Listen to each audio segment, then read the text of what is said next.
When I need to cook for a small crowd and I'm looking for something comforting but also extra special and delicious, I make this baked rigatoni.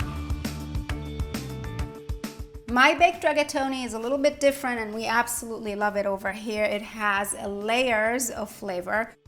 Trust me, you do not need so much cheese for your baked rigatoni, but just the right amount. That layer of eggplant, don't skip it if you don't have to, because it does add a lot of richness.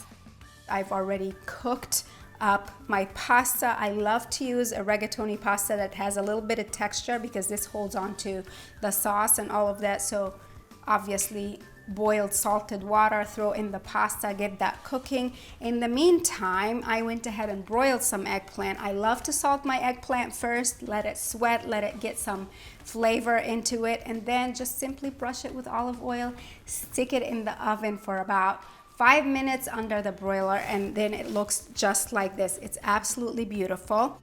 The eggplant is optional in this recipe, but I just think it adds a little something special. It's just luxurious and velvety, makes this pasta a little bit more special.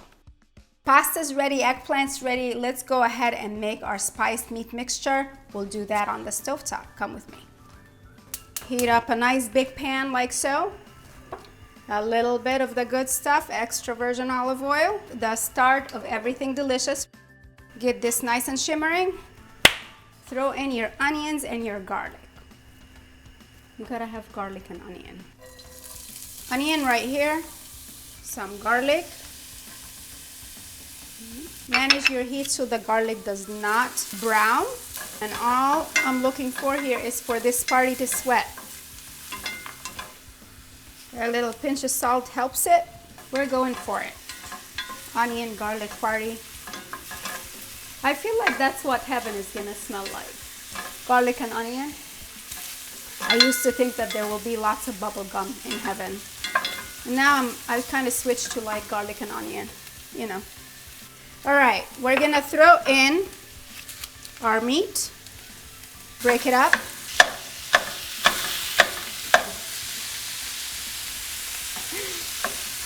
I'm very, very passionate about breaking it up. So, all right, now I would like to add the spice.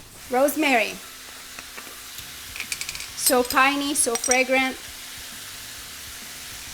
Nutmeg. Nutmeg loves meat. Smells so good. Spanish paprika. The sweet kind. I'm telling you, it's a different situation. Not your average baked rigatoni, just saying. Salt. And pepper. I am looking to fully brown my meat here, and that might take about 7 minutes, 7-8 minutes. Over medium-high heat, tossing it around until it is ready. Meanwhile, get your oven to 375 degrees because you're gonna stick the rigatoni goodness in there once you have the sauce ready. We've got ourselves a couple things going on here. We have lots of crushed tomatoes, nice and thick, and then we have tomato sauce, okay? Because your goal will be to coat the rigatoni with the sauce. Hold on, I gotta make sure that I know what I'm saying. And now we're gonna go in with crushed tomatoes. We're gonna add the tomato sauce. I always make sure that I keep a little bit of the pasta starchy water. I'm gonna add just a tiny bit of this to kind of help my sauce a little bit. All right, see that? Happily bubbling. Turn it down a little bit and let it simmer. You can cover it somewhat, you know, just go in like that. Give it 15 minutes or so to bubble while your oven is heating. And then we're gonna put this entire thing together. All right, here's our big pot of meaty sauce. Check this out. Oh yeah. So now it's time for some magic. We are about to assemble this whole party. First of all, we've got enough sauce to last a lifetime, so we're gonna put a good bit of the sauce at the bottom of our baking dish. Go in with a bit of the pasta. Yeah. Okay, a little bit more sauce. I mean, don't be shy. Eggplant's already cooked. We broiled it earlier, remember? And this stuff is going to add that velvety texture, that extra something special. Just layer it on top. A little more sauce because, of course, over the eggplant, over the pasta.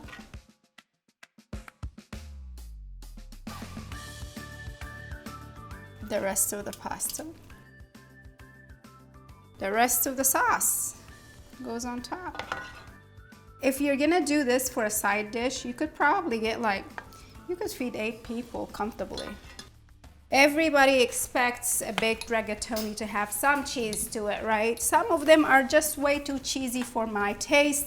I just like to add a cheese topping on the very top, and I like to use fresh mozzarella for that. It melts beautifully, it gives it just enough of that ooey goodness, and it's not as heavy. So that's what I am doing right here. And for a little extra something, a few slices of tomatoes. All right, we're gonna go in the oven at 375 for, let's say 20-ish minutes. We're just looking for the cheese to melt and for everything to marry, the good stuff. So come with me.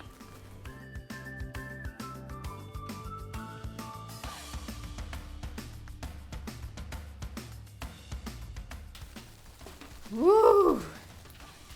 Yes. So if you're anything like me and you like a couple bits that are, nice and browned, stick this under the broiler for 5 minutes just like I did, because it does make a difference. The finishing touch on this beautiful baked rigatoni is just a little bit of basil. My basil looks a little sad, but you'll be happy when it hits this pasta right here. Check out this bubbly cheese with brown bits. This is exactly what I'm looking for. So like I said, this is not an extra cheesy situation, but it's got enough. That layer of eggplant, don't skip it if you don't have to, because it does add a lot of richness. If you're looking for more comforting pasta dishes, definitely check out the rest of the videos here on the channel. Grab the full recipe for this amazing baked rigatoni over on themediterraneandish.com. I'm gonna dig in. See you later. Ciao.